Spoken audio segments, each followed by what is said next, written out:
Hi guys, the title of the title you see on the screen today. Don't forget to like and subscribe and we'll get started. This story tells about a girl who was the commander of the knightly squad of the Crown Prince, and her name was Arya von Winterhart. One fine evening she was leaving the estate in a rather high spirits.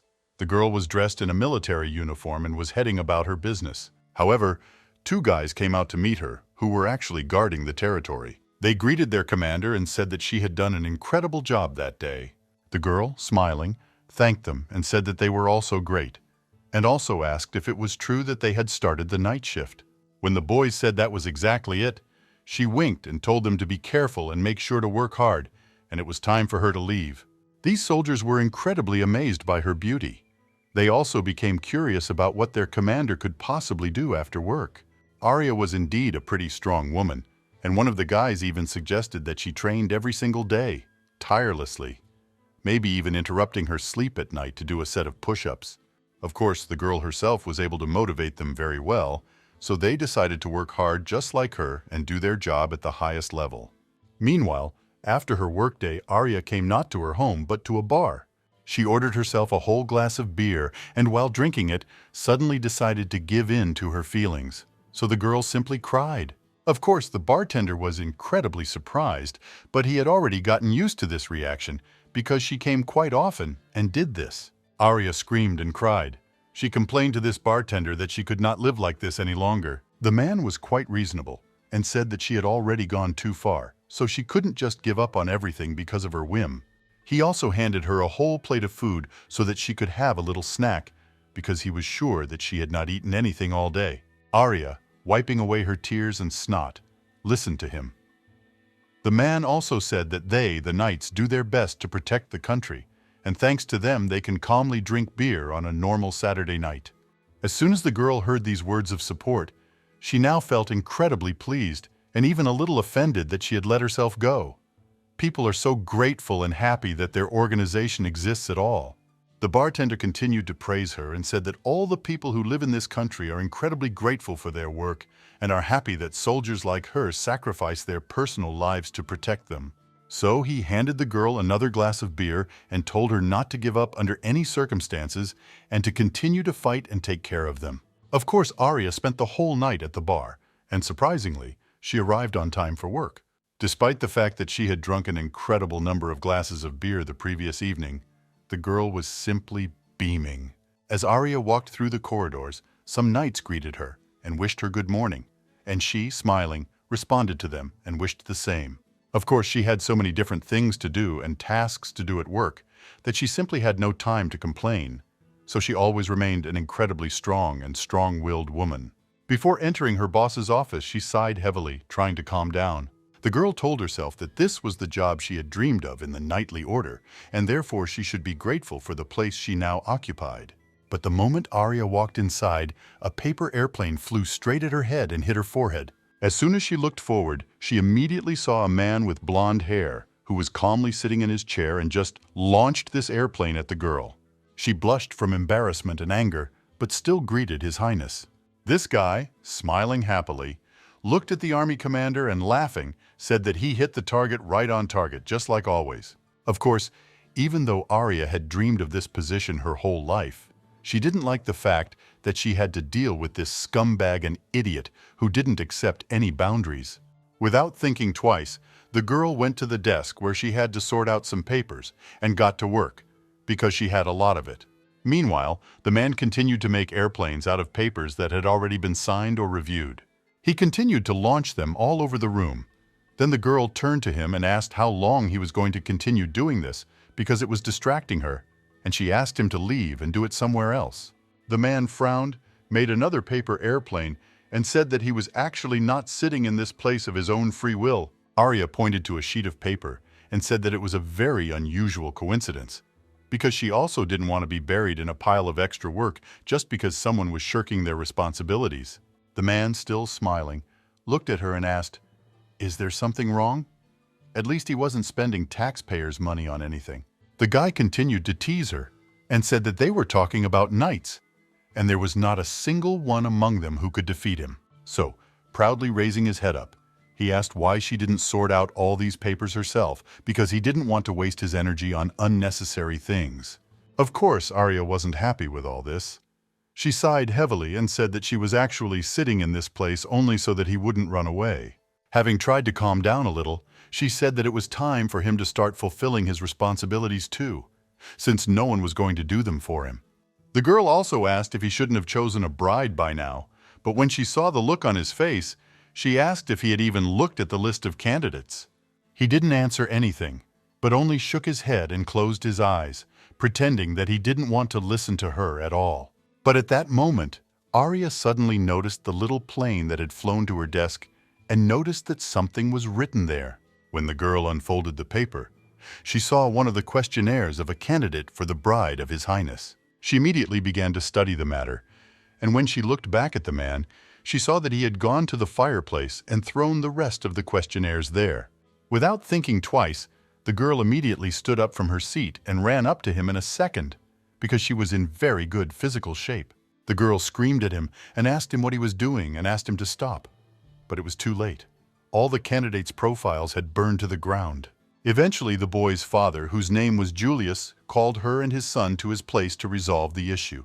The man was incredibly disappointed in him and said that he was already 28 years old and did not understand how one could be so irresponsible. Arya, who was standing behind, wiped the ash from her face and did not understand why she was dragged into all this. The king, meanwhile, showed a completely burnt sheet of paper with one of the bride candidates and said that she barely managed to save this poor girl from the fire. But Julius stood there, completely ignoring his words. His father shouted and asked him to find himself a bride already because he wanted to see his grandchildren sooner or later. The man was simply hysterical. The boy, meanwhile, turned to the commander of the knights and said that this was precisely why he couldn't stand old people. They always exaggerate everything and are very sentimental. At that moment, Julius suddenly walked around the girl on the other side and, hugging her around the neck, smiled happily. He had something in mind, and the girl did not like his behavior at all.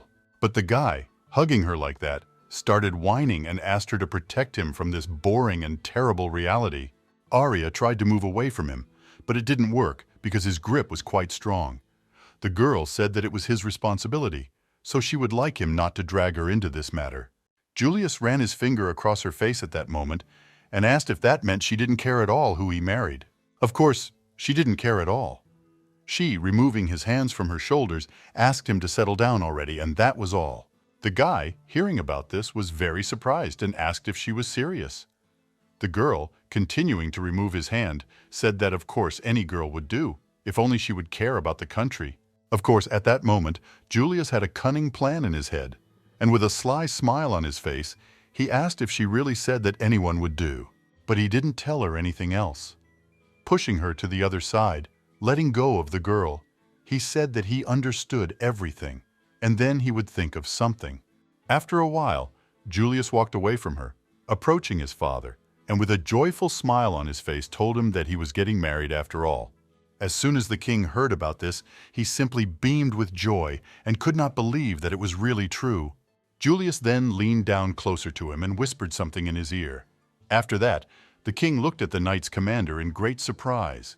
For a while, everyone in the room was silent.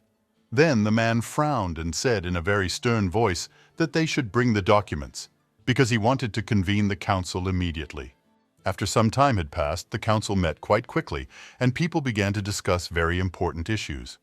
As soon as the men who were on this council were given papers with the question that was on the agenda and they read about it, they immediately became happy and began to jump and dance.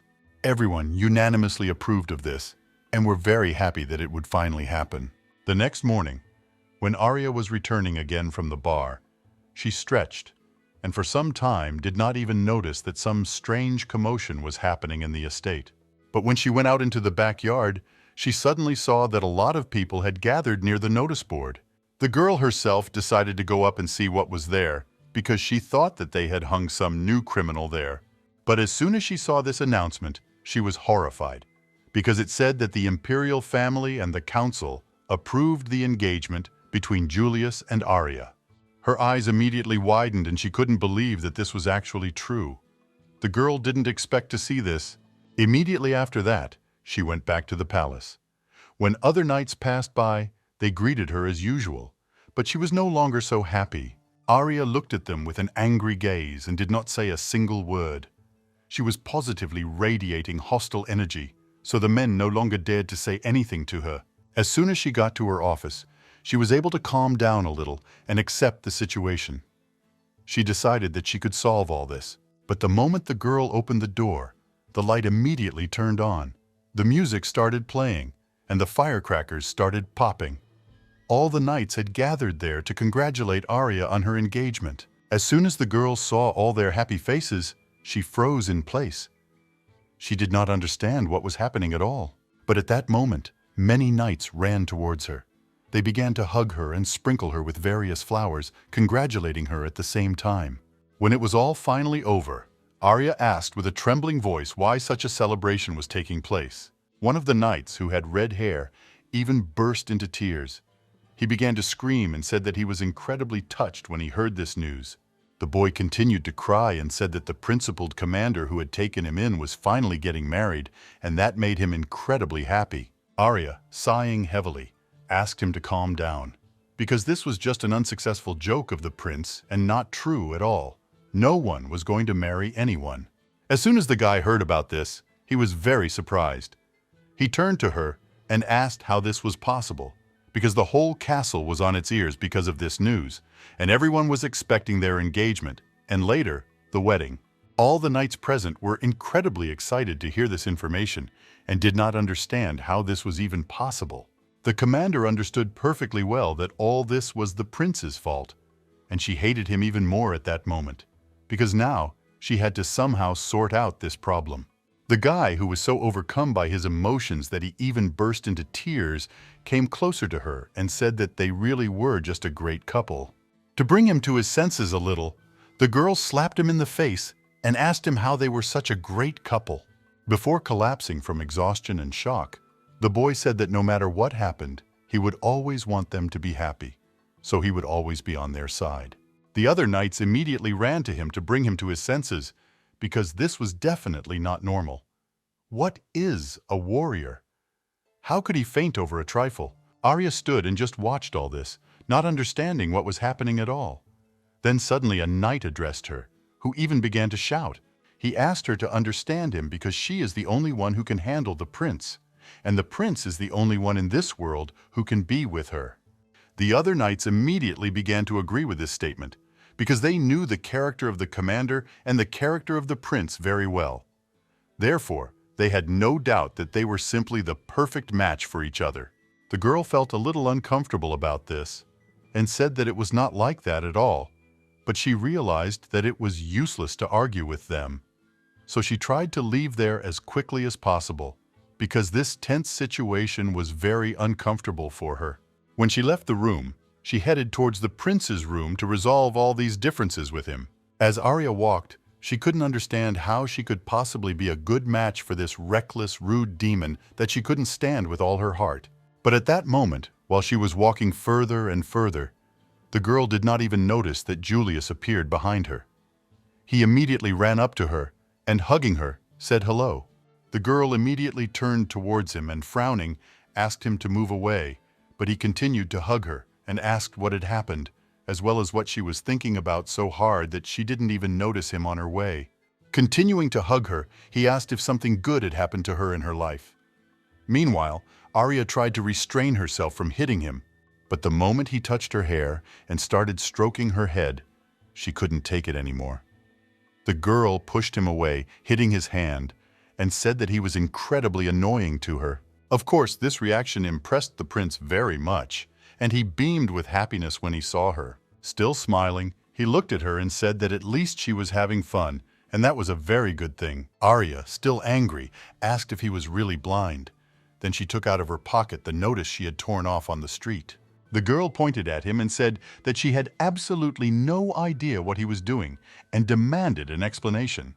The prince at this point pretended not to understand anything at all, and with a smile on his face, pushing her hand away, asked what she was talking about. Arya started yelling at him and said that this was too far-fetched for his usual jokes and that it was beyond the pale. She wanted to know how he was going to explain this whole misunderstanding to the citizens, but the guy said it was no joke. Then he pointed to the other end of the notice and said that his father and the council had even put their seals on it, which meant there was no going back. Arya, suddenly frowning, wondered if he couldn't have faked them himself to make the joke more believable. The guy immediately waved his hand and said that even for him it would be incredibly difficult to do, so of course it's true. The girl continued to insist on her own, and in a trembling voice she said that yesterday he had apparently said that he was getting married. Therefore, this statement was a great surprise to her, and she did not understand how this was possible. Julius then grabbed her hand and, pulling her closer to him, said that she herself said that anyone will do, so he accepted his choice. Arya pulled away from him, asking him to stop joking already and asking if he was serious about it. The prince, still smiling, said that of course he was serious. Why would he lie about it? So now it was not just a bad dream for her, but the real truth. Of course, this information did not please her at all. She understood that it was all her fault. She had said stupid things, and now she had to pay back. But she wanted this payment not to be in this way. Arya thought that she needed to end all of this, so she grabbed her weapon that was always hanging on her waist. She was about to take the sword out of there, but the prince stopped her and, laughing nervously, asked her to wait a little. Julius, wiping away the tears that had appeared from his laughter, suggested that she play a very exciting game. Of course, Arya was not at all happy about this.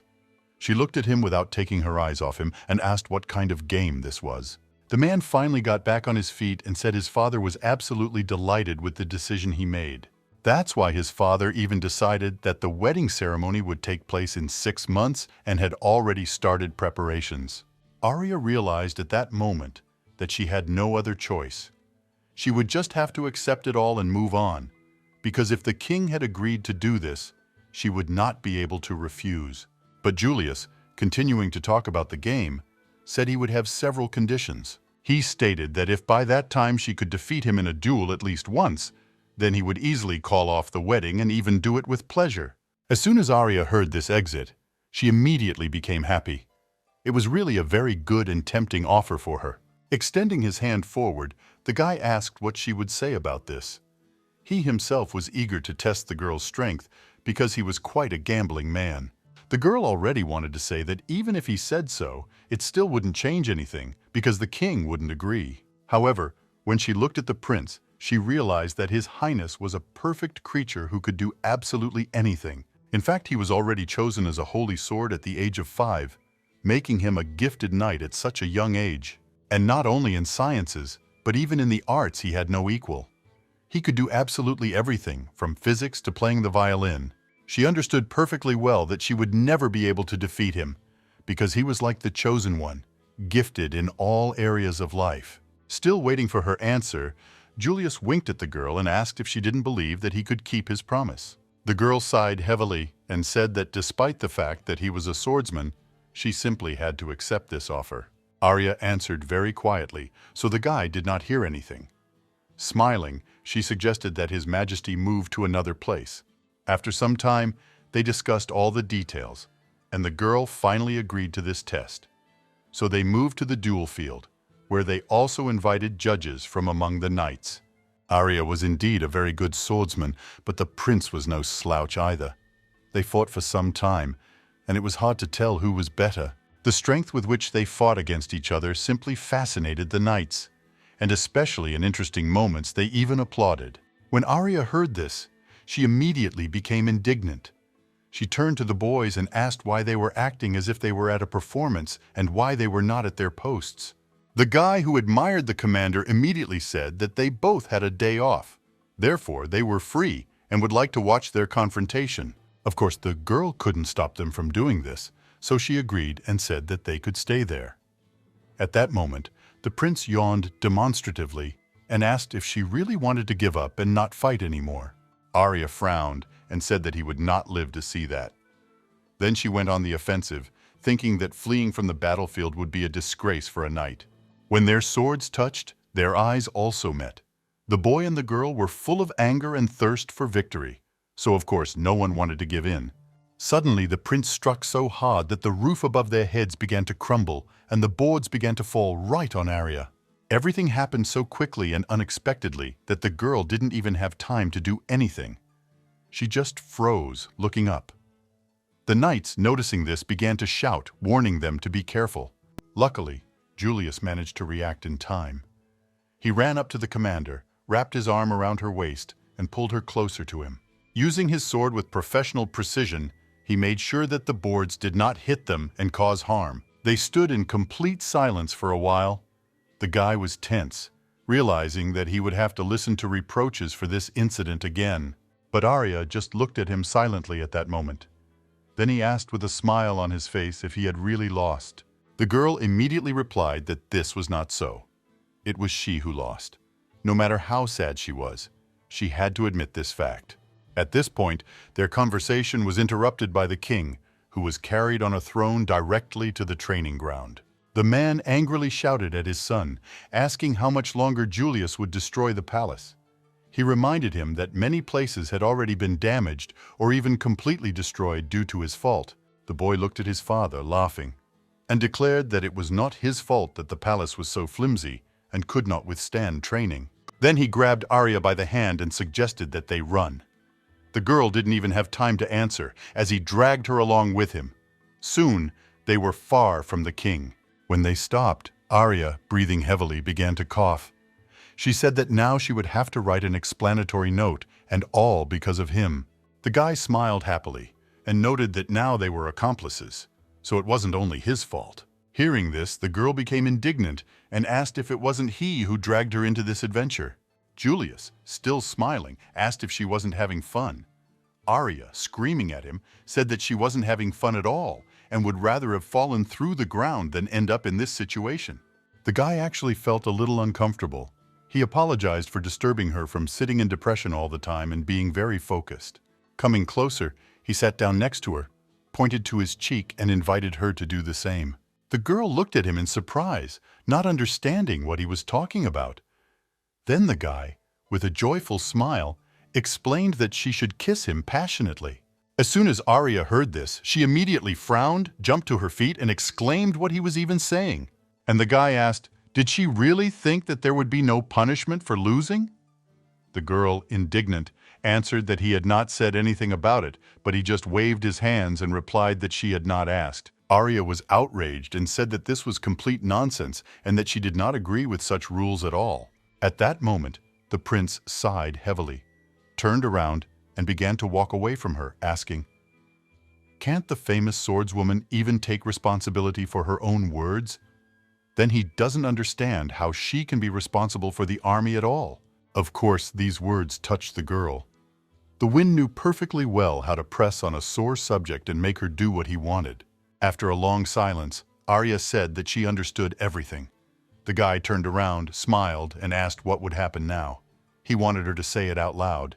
The girl frowned and said that she would just do it, and that was it.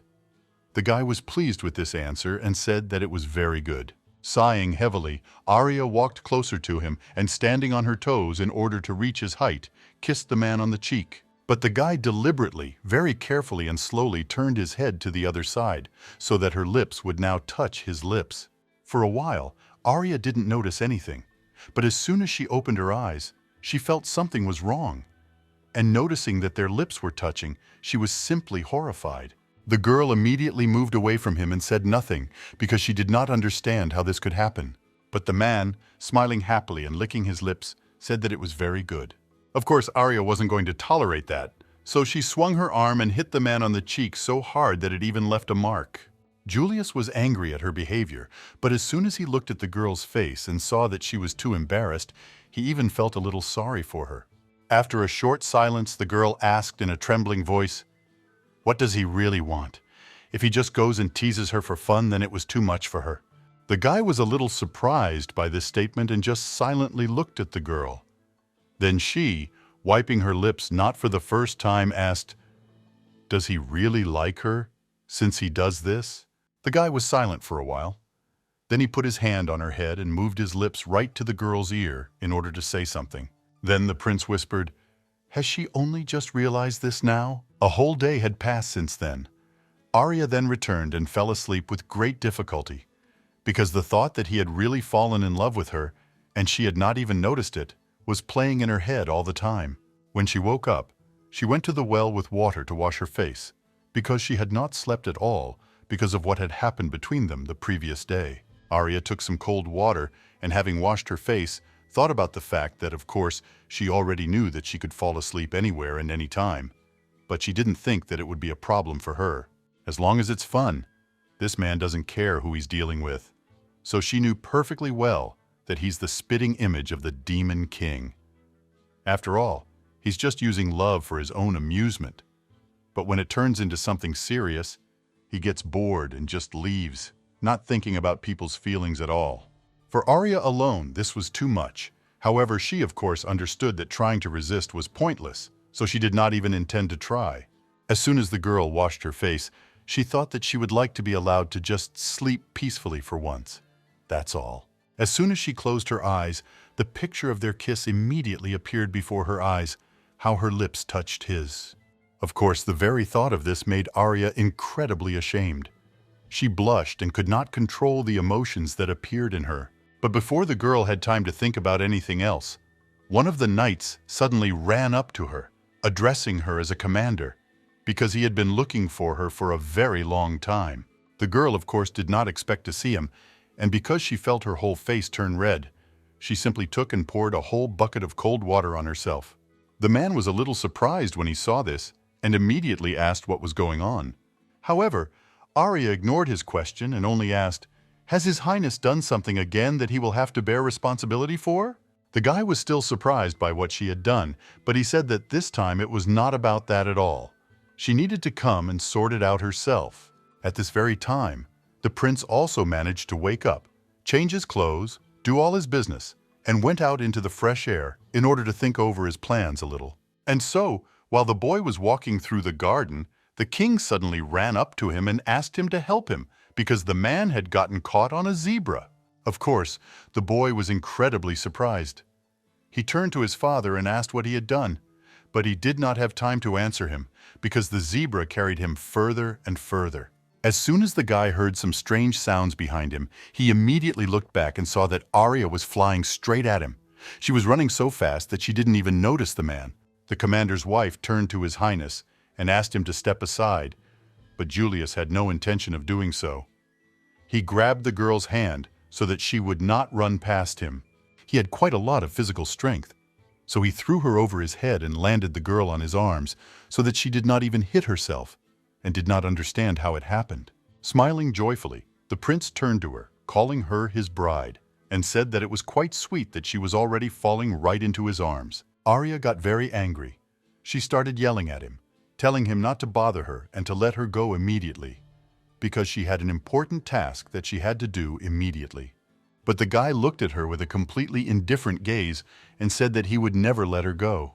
He also said that this time, for some reason, she had a typical reaction, although the situation was unusual, and he mockingly asked, "Will she really not even blush like she did yesterday?" Arya, meanwhile, continued to resist. She started yelling at him, saying that now was not the time for this. The tiger, which was given to him in a neighboring country as a sign of friendship, had escaped.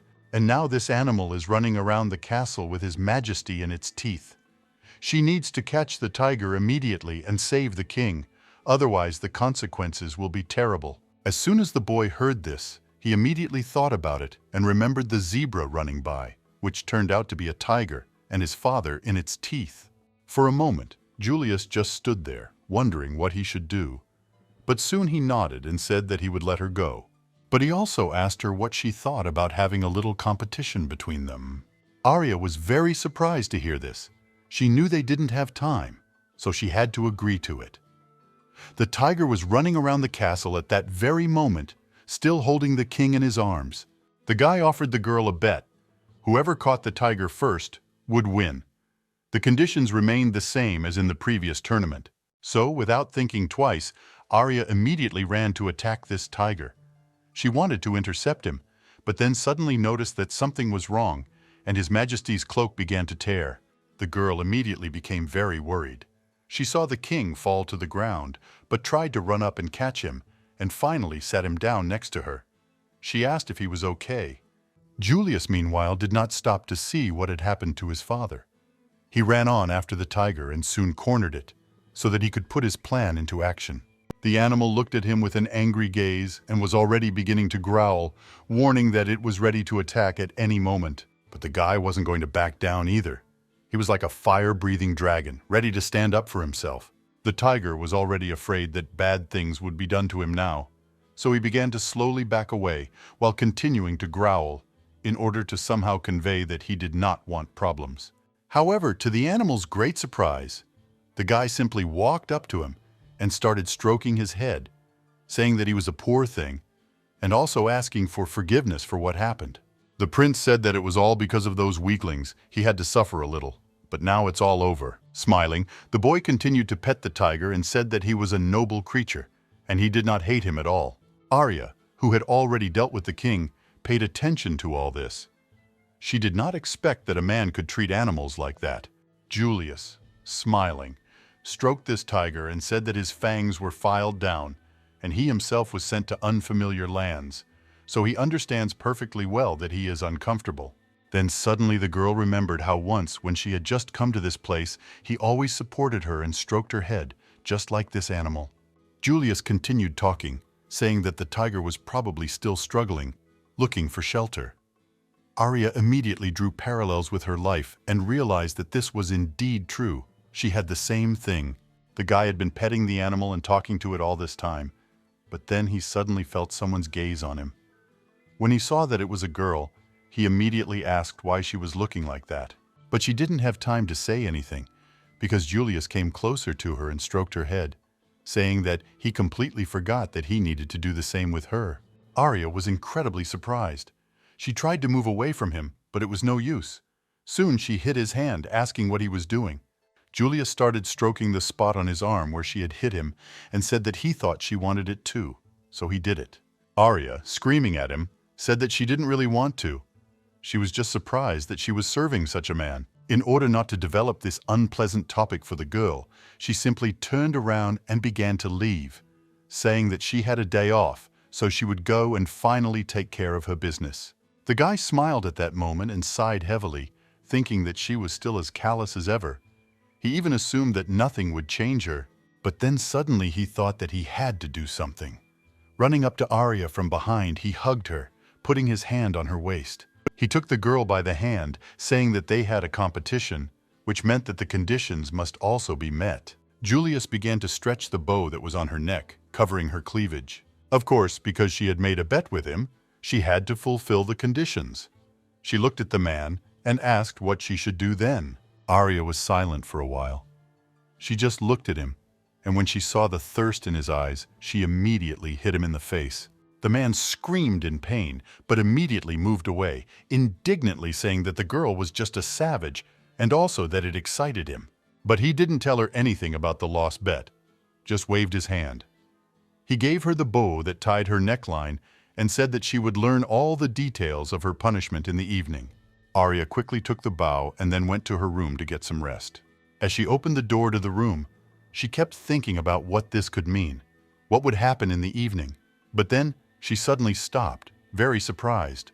She was surprised because there were many maids walking around her room, carrying various things from side to side. Some of the maids even had books in their boxes. She was immediately very surprised and thought that she must have just mixed up the room. As Arya stepped back, she looked at the sign and saw that it had her name on it. This scared her even more because she didn't understand why all these people were walking around in her room without permission. When she wanted to approach at least one maid to ask about what was going on, she didn't even have time to approach the girl, because they were moving very quickly, carrying things. And so, after some time, her room was completely empty. Only the curtains were left hanging there. The bed and the carpet were standing. There was nothing else there. Arya immediately remembered the man's words, who said that she would find out about the punishment in the evening, and she could not believe that he decided to evict her from the room as punishment for losing. Of course, this made her very angry, because she had lived there for quite a long time, and she really liked the layout of her room. Now she didn't even know what to do or where to go. At this very time, the king was already in his throne room. The tiger was put in a cage in the meantime, and the king decided to keep him. The man sat opposite this animal, which was happily lying in a cage and playing with a ball, and he just watched this, humming some melody so that the two of them would not get bored. Nearby, who was watching the king, Arya approached him and asked if he had seen the prince by chance. The boy, when he heard about this, was a little surprised, but immediately replied that he had not seen him. However, he also asked if the commander had not returned to her room. The girl sighed heavily and said that this was indeed the case, but she did not want to tell him all the details, so she replied that some circumstances had occurred, and that is why she needs to meet with His Highness very quickly and discuss some issues. Before anyone could say anything, the doors to the hall suddenly opened, and Julius's voice was heard, who said with a smile on his face that her prince had already arrived. The girl immediately turned in his direction and was about to say something, but she didn't have time, because as soon as she looked at the man, she was amazed. Julius was dressed incredibly smartly, but at the same time it looked very stupid and funny. He held a rose in his lips and extended his hand to the girl to invite her to come with him. When the man came closer to her, Arya moved away and in a trembling voice asked what he was dressed up as, and most importantly, for what purpose.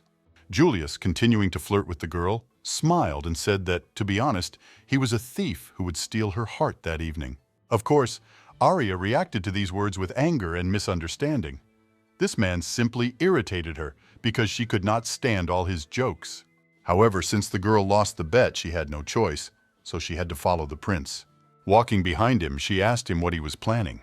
Julius smiled, waved his hand, and said that it was very cruel of her, because he dressed up like that only for her sake. Arya sighed heavily, said that it was a waste of energy on his part.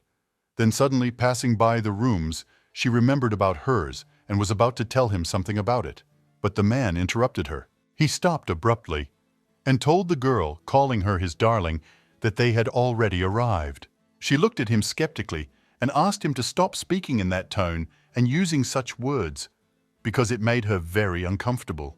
But she didn't have time to finish her request, because as soon as she entered the room, she was so surprised that she simply froze in place. Arya began to look around this huge room, and then, turning to the prince, asked what they were doing in this place. The man bowed and said that this was now her room. Arya, of course, did not immediately accept this information and asked if he had accidentally mixed something up. But Julius, turning to leave, said that as punishment from now on she would live in this place and not in the barracks with the rest of the soldiers. After that, he pointed somewhere to the side where the maids were standing and said that they would all bring her food and take care of her daily needs. Before leaving, he smiled happily and said that it was time for him to go, and also wished the girl good luck and told her to get settled in quickly. Arya was so surprised at this moment that she couldn't even understand what was happening, and the maids, with strange smiles on their faces, began to approach her closer and closer. And before the girl could even blink, they suddenly dressed her in a very lush and fancy outfit that looked incredibly good on Arya. She stood in front of the mirror, spreading her arms out to the sides so that the maids could adjust it properly. Of course, this whole situation surprised her beyond belief, and all because the commander knew this man very well, and therefore always looked for some kind of catch in his actions. So she knew that there had to be some kind of catch in this too. But at that time she continued to enjoy all the procedures that the maids did for her. They brought her a luxurious dinner, helped her take a warm and fragrant bath. And so, in the evening, when Arya was already lying in fresh pajamas in a warm bed under the blanket, she still could not understand what the catch was. Well, when she was already starting to fall asleep, she suddenly opened her eyes and realized in a panic that nothing had happened the whole day. Arya didn't understand how this was possible. His Highness hadn't bothered her for the entire day and hadn't set up any tricks. She decided that it was some kind of reward or gratitude, so she decided not to worry too much and find out everything the next day. After all, she had spent her day off just wonderfully, and therefore fell asleep quite quickly. But then suddenly, in the middle of the night, the door to her room opened, and it was none other than Julius who walked slowly into the room. He placed a candle next to the bed with which he lit his way and looked at the girl with a tender gaze. He slowly ran his hand through her hair and said that she was so sure that he could be trusted that it scared him. After that, he put out the candle with one hand and began to lie down next to Arya on the bed. She was so tired that she didn't even notice anything. And some time passed since then. The sun had already begun to rise outside. Since the room was on the sunny side, it woke up Arya. The girl knew perfectly well that the first thing she would have that day was a morning meeting. And then she would need to check the documents that had accumulated from the previous day. She twisted from side to side, hugging the blanket because she really didn't want to get up. But at that moment, when Arya turned on her back, she suddenly felt some unfamiliar smell, and it made her very wary. Slowly sitting down on the bed, the girl continued to have her eyes closed. And then suddenly, she heard someone's voice. Of course, the voice belonged to Julius. He smiled, wished her good morning, and asked if she had slept well in her new place. Arya, due to being incredibly tired, lay back down on her bed, saying that she was still sleeping. Then the prince moved closer to her and, hugging the girl, asked if she really wanted to enjoy this moment longer. Because she was still half asleep, she hit the man so hard by inertia that he flew all the way to the other side of the room. Getting to his feet, Julius shook himself off and began to look in surprise at the girl who was calmly continuing to sleep. He could not understand how she, even in a half-sleep, could be so strong. At least he was happy that there weren't any idiots hanging around her, so he decided not to bother her for now and to get himself in order first. Julius dressed in his usual uniform and even brewed fresh coffee for the two of them. He opened the windows to let the fresh morning air into the room. Arya slept for a while, but then suddenly began to open her eyes little by little, and when she saw a familiar silhouette near the window, she was a little surprised. The girl sat up on the bed and, turning to His Highness, asked what he was doing there. At that moment, the guy, smiling happily, brought her coffee and said that he was very glad that she finally woke up. Arya took the cup from him and noticed that the coffee was still warm, which meant that he had brewed it recently. The prince, meanwhile, came and sat next to her on the bed, holding his portion of the drink in his hands. They sat in silence for a while. Then Julius turned closer to her and began to stroke her head, asking how her night had gone. By that time, the girl had already completely woken up. She immediately moved away from him and asked how long he had been in her room. The guy answered in a calm voice that he had actually been there since the night before. Arya jumped away from him and was very surprised. She said that she couldn't understand how, being the commander of the Royal Knights, she hadn't even noticed someone entering the room. The guy replied that he himself was really surprised when she didn't even blink an eye when he came to her. The girl slowly began to accept the situation as it was and sat back down on the bed. She said that this only happened to him. Normally, she would have noticed it right away and taken action. Julius, turning closer to her, grabbed her hand and said in a gentle voice that he even liked it. Still smiling, he looked the girl straight in the eyes and said that it sounded just wonderful. So he didn't mind if she continued to not notice when he entered her room. Arya felt incredibly uncomfortable about the whole thing, so she frowned and asked him to take his hand away because she didn't like it. But of course he wasn't going to listen to her and was going to do it his way. When there was silence between them, the two of them suddenly heard a conversation that was taking place right under the window. One of the men, who was patrolling the area, turned to his partner and asked which unit handled kidnapping cases. He replied that there were certainly foreigners involved in this situation, so they could not act rashly. His partner agreed with him, saying that the victims so far had only been commoners. As soon as the boy and girl heard about this, they immediately became interested in the situation, especially the prince. And so, while he stood by the window and thought over various suggestions, Arya had already managed to change her clothes and told His Highness that it was time to get to work, so she was leaving. Before she left the door, she also told him to leave his cup there. She would wash it later. Julius, meanwhile, was surprised by the speed with which she managed to get ready. He didn't even notice it.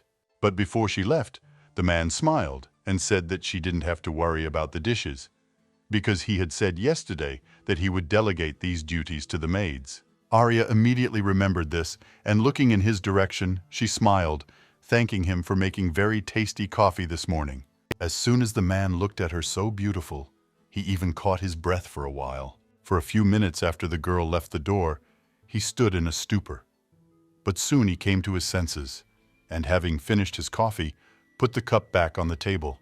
Julius, stretching, began to walk towards the door, thinking that apparently for the first time in a long time he too would have to work at least a little. At this time, Arya gathered some of her knights to hold a morning meeting with them and headed off in another direction around the estate. She passed by some men in uniform who were quite cocky men. One of them sighed heavily and said that even the king's knights were not as impressive as he thought. They both looked back to where the knights began to pass, and Arya, who was walking forward. One of the guys suddenly laughed and said that it was still better than being thrown into some pretentious squad of knights with a big name. He called them a bunch of trash and pathetic troublemakers. But the biggest insult to Arya was the fact that he said that with a woman at their head, they were definitely spineless. The guy continued to brag, saying that even under threat of death he would never walk under her thumb. Once Arya realized that the situation was getting heated, she turned to the two knights who were walking behind her and, seeing their angry expressions, decided to calm them down. The girl, without even turning towards the royal guards, replied that digging in the dirt was not their job, so it was better not to pay attention to these idiots. When evening came, Arya and the prince set out on a very important mission deep into the forest. There was a bunch of bandits there having a few drinks, and there were a bunch of women in the cage next to them, talking about how they didn't have to worry about money anymore. He said that thanks to her, no one in this country would be able to touch them. So they were very lucky that they were able to contact this girl in time and pull it off so easily. Julius, who was looking through special binoculars, observing all this, told the girl that there was a gang of nomadic slave traders there, who were hiding behind their strength. He also said that they are only targeting commoners, so no country is in a hurry to interfere with all this. They are just typical scumbags with their tricks. Arya, who was sitting on a squat so that she would not be noticed under any circumstances, also watched everything that was happening through binoculars. But what bothered her most was the guy who suddenly decided to stand right above her. Before acting, she turned to the other knights and offered to explain her plan so that no one would make a mistake. However, Julia said that it was not worth doing because there was no worthy opponent among them, and she probably had a lot of irritations. So he said that they could all just do what they wanted. As soon as the knights who were taken on this mission heard this, they immediately rejoiced. After all, they had not been able to vent all their anger on anyone properly for a long time. But then, he suddenly turned to the boys and, smiling maliciously, said that there was one condition. They should under no circumstances let these boys escape. The knights immediately gathered in a circle and began to discuss strategy, how each was going to deal with these hooligans, and Arya remained on the sidelines and, sighing heavily, thought that this would definitely not end well. So as she passed the prince, she said that no matter what happened, she would have nothing to do with it. But he, smiling, put the binoculars aside and said that they would definitely figure it out somehow if something went wrong. But before they left on their mission, Julius asked her if she wanted to have a competition to see who could beat up the most of these hooligans. As soon as the girl heard this, she immediately looked at him with a look of complete irritation. They were on duty after all, so they should not have been subjected to such pranks under any circumstances. The prince immediately realized his mistake and, smiling, said that he was just joking. So she shouldn't take his every word seriously. Some time had passed since then. The hooligans had already finished drinking their alcohol and were already quite drunk. So it was only after some time that they noticed that a man was approaching their camp. The man turned out to be one of the knights. He took out his weapon and, running to attack, turned to the hooligans, saying that he was very glad to meet them. The boys were immediately excited that something interesting was finally going to happen. They pulled out all their weapons and said that he was pretty brave for such a little guy. When several guys rushed at him to attack, he was able to easily deal with them and said that they would regret it in the next world. Immediately after that, other knights of the squad joined the guy. They began to attack them, and the hooligans suddenly became worried. The men didn't understand what was going on at all, and didn't even know if their plan included the knights' intervention at all. While the knights were dealing with these men, the prince stood in one place and simply applauded, saying that they were taking this matter seriously. At that moment, one of the men who had remained untouched suddenly ran towards Julius and asked if he was their leader. Without waiting for an answer, he immediately wished him death and was about to throw down his weapon, but did not have time. And all because Arya, who was nearby, was able to kill him first, and looked at this man with an evil look before he finally took his last breath. After that, The girl went to the prince and asked if everything was okay. He just looked at her smiling and said that he was fine. At this point, the gang leader suddenly began to panic. He shouted, asking who they were since they had no knightly insignia. Of course, no one gave him an answer to this question. Arya just ran towards him and stabbed him with just one blow of her blade. As the sun was approaching sunset, they all began to return to the estate, for the mission was over and they had completed all the necessary tasks. The royal knights continued to stand idle.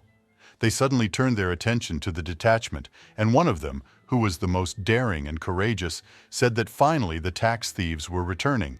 But at that moment, his commander suddenly hit him in the face so hard that the guy didn't even understand how it happened and fell to the ground. After this, turning to the detachment that passed by them, he immediately greeted them and put his palm to his forehead to show his respect. The guy who was making fun of him immediately looked at the commander and asked why such honors were being given to some guard detachment at all. But the man replied that this was not just a guard detachment. These were warriors who followed the orders of only the crown prince himself. He explained that they were the strongest knights in this empire, so of course they should be treated with special respect. Arya, of course, was not used to such praise. She even stopped a little and slowed down her walking pace. Now the girl was not walking ahead, but behind everyone. The prince caught up with her and said that he was very surprised that she had slowed down. And so, as they walked further and further, after a short silence, the girl turned to His Highness and said that one day she would definitely hit him hard for all the terrible words and actions that he did to her. As soon as the guy heard this, he was a little surprised at first, but then, smiling, he wished her luck and laughed. Because, of course, he thought that she was not saying all this seriously. But first, Arya understood that she had to meet first with one man who lives only in the forest and does not show himself to people. When the next day came, Julia went to the order, and not seeing the girl there, he asked where she had gone. One of the knights bowed, greeted him, and said that the commander had taken the day off because she needed to do something. The man took a deep breath and said that he was very bored, and then sat down in his usual place since he always had to be in her office during working hours. Then the knight turned to him and said that, apparently, she had gone to meet some knight from the suburbs, but did not say why. When the prince heard about this, he immediately became interested and asked where exactly she had gone. The guy didn't answer him. Then he stood up and, in a more stern voice, looking him straight in the eyes, asked again where she had gone. At this very time, Arya was walking through the forest. She had set out on her journey early in the morning to complete what she had planned. In fact, she only had 6 months left before her wedding, and as the strongest man in history, the prince had only lost once. Soon she finally came to the right place. It was a small hut, which was located in the thickest part of the forest. The girl approached the entrance and saw that the door there was slightly open. This made her a little wary, but she did not retreat. Arya approached the entrance and, opening the door even more, addressed the man whose name was Luca and who lived there. She asked if he was still in the hut. When there was no answer, after some time she decided to go inside. Entering the house, she approached the room and, opening the door, finally saw the owner of this house. It was a man who was completely overgrown. His face was dark because he rarely left the house and spent most of his time in the dark. Because the girl called his last name when she tried to address Luca, he got angry and told her never to do that again. Arya immediately took up a fighting stance and, bowing, asked him for forgiveness and also said that she was very glad to meet him. But the man wasn't going to hear all her conversations. He smoked his hookah and, lying on the bed, asked in an emotionless voice that she already tell him why she came to him. Arya immediately responded that she had to defeat one person at all costs, so she would very much like for the man to take her as his disciple. Of course, the man didn't like all this. He immediately realized that he wasn't going to take on this matter, so getting up from his bed, he told her to just leave and not count on anything. But Arya didn't budge. She started screaming and asked him to wait a bit and listen to her first. The guy suddenly smiled, looked her in the eye, and said that he was actually a hermit, so she better look for someone else who could fit this role better than him. Of course, this made the girl very angry and even disappointed, because she had come all this way in the hope that he could help. But then he, without even really listening to her, simply refused. She realized that it was useless to argue with him, So, after asking for forgiveness, she began to turn around and leave. But then, suddenly he jumped up from his seat and ran after the girl, asked what kind of reaction she had, and also said that she had hurt the feelings of the poor old man. Arya was stunned. She didn't understand why he was saying all this because he himself told her to leave. The guy replied that of course it was, but she shouldn't have reacted that way. Usually people try again to get their way. As soon as she heard this, she immediately beamed with joy and asked, "Does this really mean that he agrees?" But the guy, waving his hand, replied that this, of course, was not so, because he was not going to take on students. Then the girl stopped and didn't understand anything at all. She just looked at this man who had spent so much time alone and now didn't even want to contact people in any way. Of course, he used to be the best knight who led a whole squad. However, he never took students. Luca suddenly began to act out a theatrical scene and, moving away from the girl, said that the sad, but at the same time beautiful reason why he was doing this was because... But Boy suddenly stopped. When there was silence in the room for a while, he suddenly turned to Arya and asked, "Won't she even ask him what the reason was?" With a heavy sigh, the girl said that he actually seemed quite problematic in himself, so she wouldn't be surprised if there was some stupid reason for it. The man started screaming again and went into agony. He said that this attitude just hurt him. Arya, completely unaccustomed to such behavior, began to leave again, saying that in that case she would leave him alone so that he could think everything over on his own. But the man kept shouting and told her not to change the subject so suddenly. He fell to the ground and said that she was quite strong, despite her appearance. And he realized this when she opened the door again and accidentally hit him so hard that he just fell. Luca said that she could still come in. He would listen to her and then think about it. Then Arya entered the room and thought that maybe he was foreign. However, the merits that were for him were really justified. The man returned to smoking and, looking at the girl, asked who she was, who she so desperately wanted to defeat since she had come all this way to meet him. Arya immediately replied that she wanted to defeat Prince Julius. As soon as the man heard this, he immediately laughed and, waving his hand in her direction, said that she could forget about it. He also replied that this guy was a real monster, and if she wanted to train in order to defeat him, she would simply be wasting her time, because it would definitely be impossible to do so. But the girl suddenly frowned and said in a serious voice that she had a good reason for this. Moreover, as a knight, she couldn't give up without even trying, so she was definitely not going to just retreat. Luca looked at her, a little surprised, because he even knew knights who retreated at easier obstacles. But then suddenly the girl bowed and asked with all her heart that he make her his student. Luca suddenly smiled sarcastically and said that she was still so young, but at the same time, she already had a backbone. At that very time, the prince ran through the forest as fast as he could to save Arya, because he knew this man very well and understood the danger for the girl. Luca, meanwhile, continued to smile. He said that in this life, everything has its price, and since she was so serious, she could pay for such a favor with her body in front of him. At that very moment, the door to the room opened. Julius ran in. He was incredibly scared. The guy turned to Arya and screamed at the top of his lungs because he heard this terrible phrase. His heart began to beat very hard.